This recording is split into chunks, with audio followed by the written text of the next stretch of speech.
रोज एक नई कहानी देखने के लिए चैनल को सब्सक्राइब करें और बेल आइकन दबाना ना भूलें। प्रीति जब से शादी करके शकुंतला के घर में आई थी तब से ही वो बीमार रहा करती थी।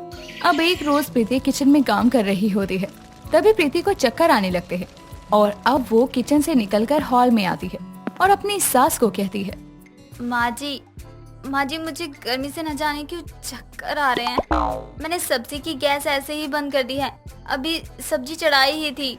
बहू तू कब ठीक रहती है ये बता दियो, उसी दिन तुझे मैं कोई काम कहूँगी, वरना तो तुझे इस घर में आए हुए 1 महीने भी नहीं हुए, लेकिन इतने दिनों में तूने मुझे हर तरह की बीमारी के बारे में बता दिया है। माँ जी अब मैं क्या करूँ, जो हो रहा है वो आपके सामने ही है, मैं कोई एक्टिंग थोड़ी ही कर रही हूँ। अब शकुंतला भी क्या ही करती, वो भी किचन में जाकर आधी पकी सब्जी को पकाती है और घर का सारा काम भी करती है। अब कुछ ही समय बाद ही प्रीति उठकर खाना खा लेती है, लेकिन देर तक। जब शकुंतला हॉल में बैठकर टीवी देख रही थी तभी वो अपनी बहू को आवाज देती है और कहती है, बहू, अरे ओ बहू, कहाँ है तू? अरे जरा चाय बना ला, मेरे कमर में बहुत दर्द हो रहा है। माँ जी मैं अभी टॉयलेट में हूँ, रुको थोड़ी देर में आती हूँ। राम राम, जितना खाती है उतना ही हगती भी है ये औरत, बस इसे काम के नाम पर शर्म आती है। अब करीब आधे घंटे बाद प्रीति टॉयलेट में से निकलती है और हॉल में बैठी अपनी सास को चाय पीते देखकर कहती है, माँ जी आपने चाय बना ली? मैं तो आ ही रही थी चाय बनाने। अरे बहू, तेरी बड़ी मेहरबानी जो तूने अपनी सास के लिए इतना भी सोचा, लेकिन अब तो मैंने चाय बना ली। माँ जी आज मेरा पेट ना फिर से खराब हो गया, मुझसे आज कोई काम नहीं होगा। बहू मुझे तुझसे कभी उम्मीद रही है कि तू ठीक होगी और मेरे लिए गर्मा गर्म खाना बनाकर लाएगी। नहीं, मैं तुझे बनाकर खिलाऊंगी, मैं हूँ ना बहू तो। माँ जी दोपहर से करीब 5 बार जा चुकी हूँ टॉयलेट और अब मुझसे चला भी नहीं जा रहा है, और ये हिंदी टॉयलेट तो मेरे बस के बाहर है। हाँ तो तू क्या चाहती है, मैं तेरे लिए इंग्लिश टॉयलेट बनवा दूँ? अरे माँ जी नेकी और पूछ पूछ, भले काम में देरी कैसी।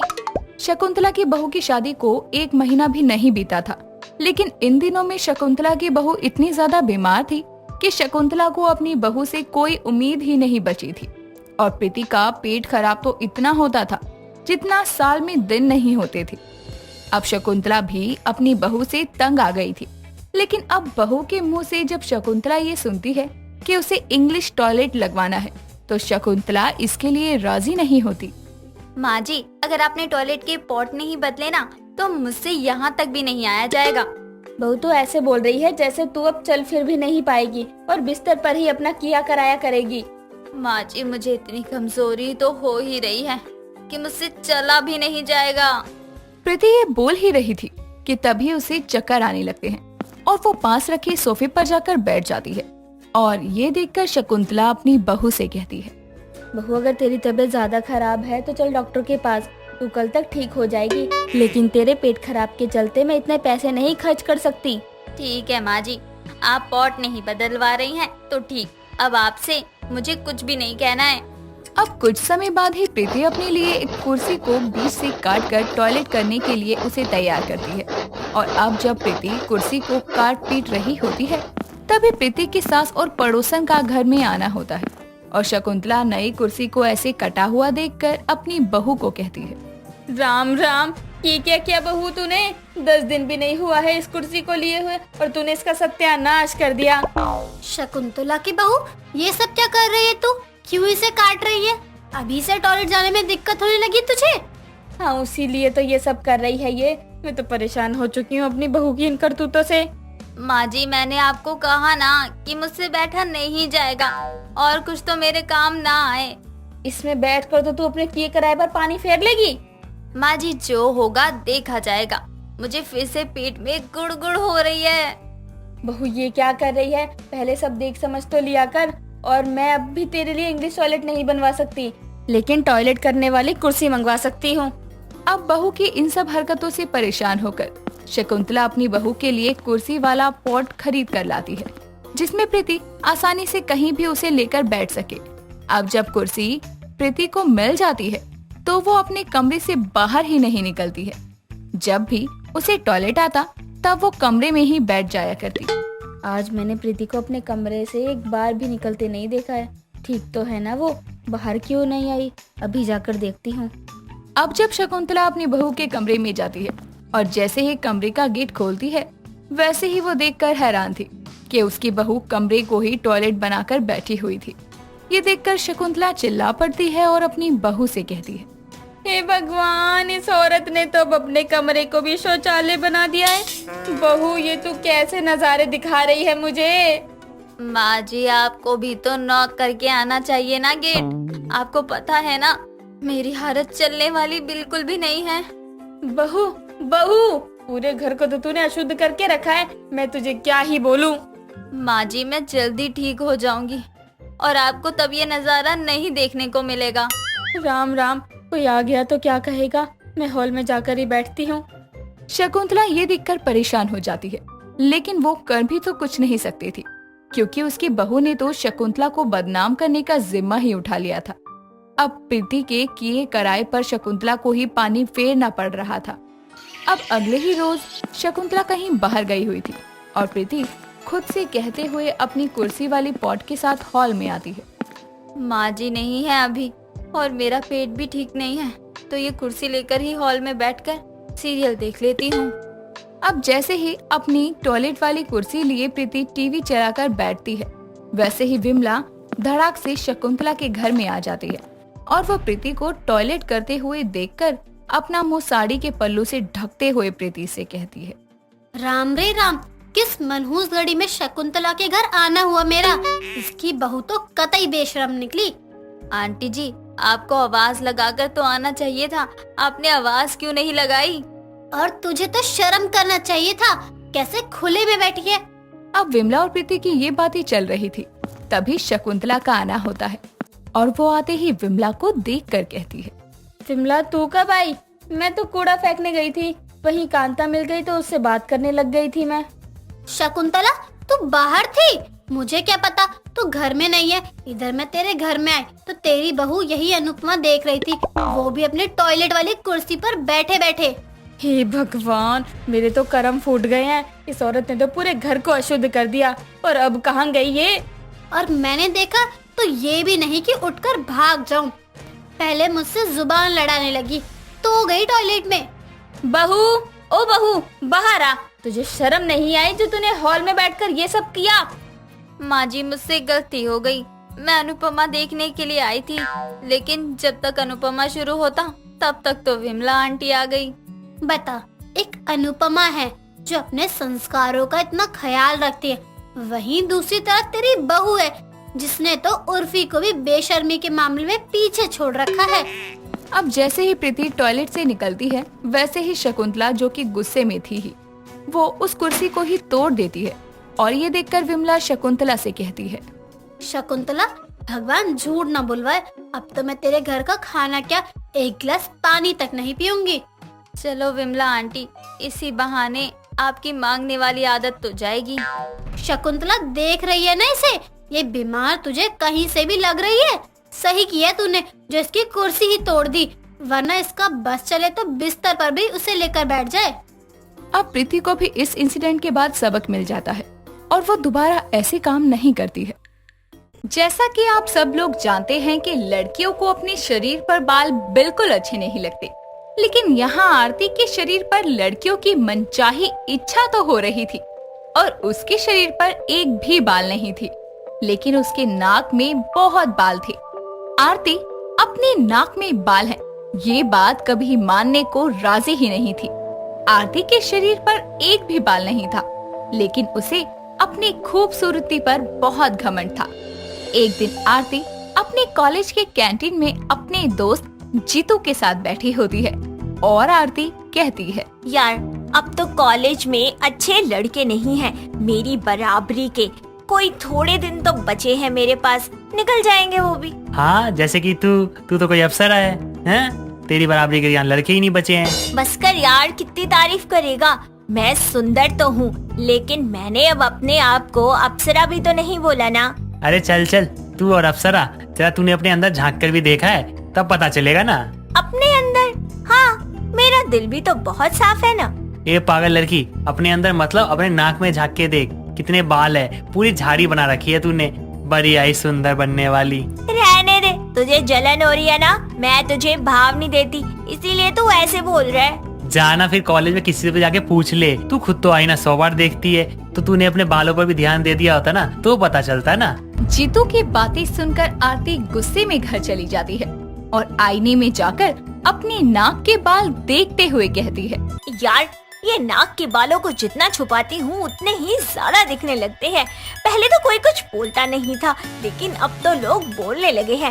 एक काम करती हूँ, अभी पार्लर जाकर इन नाक के बालों की सफाई करवाती हूँ। इतना बोलकर आरती पार्लर जाने के लिए निकल ही रही थी कि तभी उसकी माँ विभा आती है और आरती से कहती है, बेटा कल तुझे लड़के वाले देखने आएंगे, तो कल तू कहीं मत जाइयो और कॉलेज की भी छुट्टी कर लियो। माँ अब एग्जाम आने वाले हैं, इसीलिए अब कॉलेज जाना ही नहीं है, अब सीधा एग्जाम में ही जाऊंगी, तो इसीलिए मैं घर पर ही हूँ। लेकिन अभी मैं पार्लर जा रही हूँ, ठीक है, बाय। आरती पार्लर चली जाती है और वहाँ जाकर पार्लर वाली से कहती है, जी मुझे वैक्स करवानी है, हो जाएगी? बताइए मैडम, कहाँ वैक्स करवानी है? हाथ में, पैर में, अंडर आर्म्स में, कहाँ करानी है? मुझे नाक के बाल साफ करवाने हैं, वही वैक्स कर दो। मैडम भांग खाकर आई हो क्या? नाक में वैक्स नहीं होती। लेकिन मुझे तो नाक के बाल ही साफ करवाने हैं ना, बताओ कैसे होंगे? मैडम नाक के बाल तो कट जाते हैं और बाल काट लो ना, ये तो घर पर भी हो जाएगा।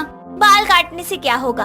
अरे कोई ऐसा आइडिया बताओ जिससे आज करूँ तो कम से कम 1 महीना तो चल जाए। मैडम एक काम करो, आप ना एपिलेटर ले लो, उससे आप आराम से नाक के बाल भी साफ कर सकती हो। लेकिन वो यूज कैसे करते हैं? या फिर वो लेने के बाद भी मुझे आपके पास आना पड़ेगा नाक के बालों को साफ करवाने के लिए? मैडम उस पर यूज करने का तरीका भी लिखा होगा, आप उसे घर पर आराम से यूज कर सकती हो, लेकिन आप इसका इतना भी इस्तेमाल मत करना कि आपको ही प्रॉब्लम हो जाए। पार्लर वाले की बात सुनकर आरती एपिलेटर ले लेती है और घर आ जाती है और उसे यूज करने लगती है और अपनी नाक के सारे बाल साफ कर लेती है। और अगले ही दिन आरती को देखने वाले आते हैं। लड़का अक्षय अपनी माँ कुंती के साथ आता है और कुंती आरती को देखकर विभा से कहती है, अरे वाह बहन जी, आपकी बेटी तो बिल्कुल मलाई की तरह है, एक भी बाल नहीं है उसके शरीर पर, बहुत ही सुंदर है। क्यों बेटा, तुझे कैसी लगी? जैसा आपको ठीक लगे, मैं तो उसमें ही खुश हूँ जिसमें आपकी खुशी है। जी आपने अपने बेटे को बहुत अच्छे संस्कार दिए हैं, बहुत ही समझदार है वो। हमें तो आपका बेटा अक्षय बहुत अच्छा लगा। दोनों बात करके रिश्ता पक्का कर देते हैं और कुछ ही दिनों में दोनों की शादी हो जाती है। शादी के बाद आरती अच्छी बहू की तरह घर संभालती है, लेकिन आरती रोज रोज अपनी नाक के बाल साफ करने लगती है ताकि कोई उसकी सुंदरता में उसके नाक के बालों की वजह से दाग न लगाए। एक दिन आरती अपने कमरे में मशीन की मदद से नाक के बाल साफ कर रही होती है कि तभी वहाँ कुंती आ जाती है और ये देखकर कहती है, बहू ये क्या चीज है और तू इससे क्या कर रही है? माँ जी ये एपिलेटर है, इससे आप अपने शरीर के किसी भी अंग के बाल साफ कर सकते हैं। तो तू इसे नाक में क्यों डाल रही है? माँ जी मेरी नाक में ना बहुत जल्दी बहुत सारे बाल आ जाते हैं, इसीलिए मैं इससे अपनी नाक के बाल साफ करती हूँ। हाय राम, मुझे तो लगा था तेरे शरीर में कुदरती बाल नहीं है, लेकिन तू तो पता नहीं कौन कौन से नए नए उपकरणों का इस्तेमाल करती रहती है।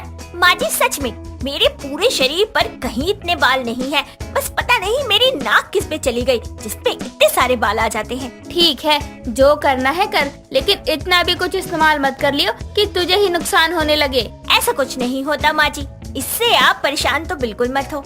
इतना बोलकर कुंती वहाँ से चली जाती है और आरती रोज रोज नाक के बाल साफ करने के लिए उसी यंत्र का यूज करती। और आरती को रोज ये सब करते देखकर एक दिन कुंती आरती से कहती है, बहू तुझे मना किया था ना कि इतना मत कर इस्तेमाल इसका, कैंची भी तो है घर में, उससे काट ले बाल, फिर तो नहीं देखेगा ना कोई। माँ जी कैंची से तो केवल बाल कटते हैं, लेकिन इसे इस्तेमाल करने से तो पूरे बाल सफाचट हो जाते हैं, इसीलिए मैं इसे यूज करती हूँ। लेकिन रोज रोज इस्तेमाल करने से अगर तुझे कोई परेशानी होने लगी तो? अरे कुछ नहीं होगा माँ जी। आरती अपनी बातों से कुंती को ही चुप करवा देती है और वापस से अपनी नाक के बाल साफ करने लगती है। कई दिनों तक जब वो लगातार यही सब करती है तो एक दिन उसकी नाक के आसपास और नाक लाल हो जाती है, तो वो जाकर अक्षय को बोलने लगती है, अक्षय जी देखिए ना क्या हो गया, कुछ समझ नहीं आ रहा, मेरी नाक इतनी लाल कैसे हो गई? तुम्हारी नाक लाल बंदर लग रही हो तुम। तुम्हें जुकाम तो नहीं हुआ ना? नहीं, मुझे जुकाम भी नहीं है, तबीयत भी ठीक है मेरी। फिर मेरी नाक कैसे लाल हो गई? मैं तो मना ही कर रही थी, तेरा तो पता नहीं कौन सा उपकरण था वो, इस्तेमाल मत कर उसको। लेकिन नहीं, तुझे तो करना ही था। देख ले अब क्या हो गया। नहीं माँ जी, ये ऐसे ही हो गई होगी।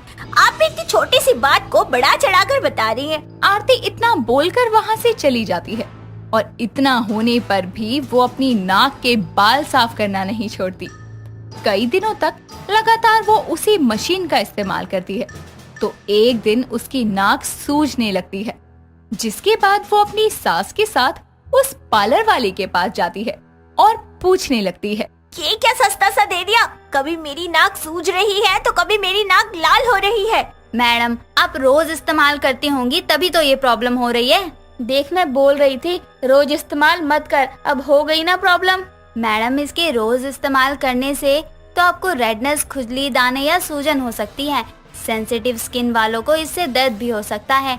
इससे आपको रेडनेस, रैशेज, हाइपर और हाइपोपिगमेंटेशन जैसी प्रॉब्लम्स हो सकती हैं। हाँ, और इससे बस यही नहीं, और भी प्रॉब्लम होती है, जैसे सूजन, रेडनेस, दर्द, जलन भी होता है। और मैं तुझे मना करती थी। दोनों की बातें सुनकर आरती को अपनी गलती समझ आती है और वो बोलती है, माँ जी, मुझे माफ कर दीजिए। मुझे आपकी बात पहले ही मान लेनी चाहिए थी, और अगर मान लेती तो मेरे साथ आज ये सब कुछ न होता। कोई बात नहीं बहू, अब जो हो गया उसका कर भी क्या सकते हैं। अब तू बस जैसे जैसे मैं बोलती हूँ वैसे वैसे करती रही हो तो सब ठीक हो जाएगी। और ना ही मुझे और ना ही मेरे बेटे को तेरे नाक के बालों से कोई प्रॉब्लम है। थैंक यू माँ जी।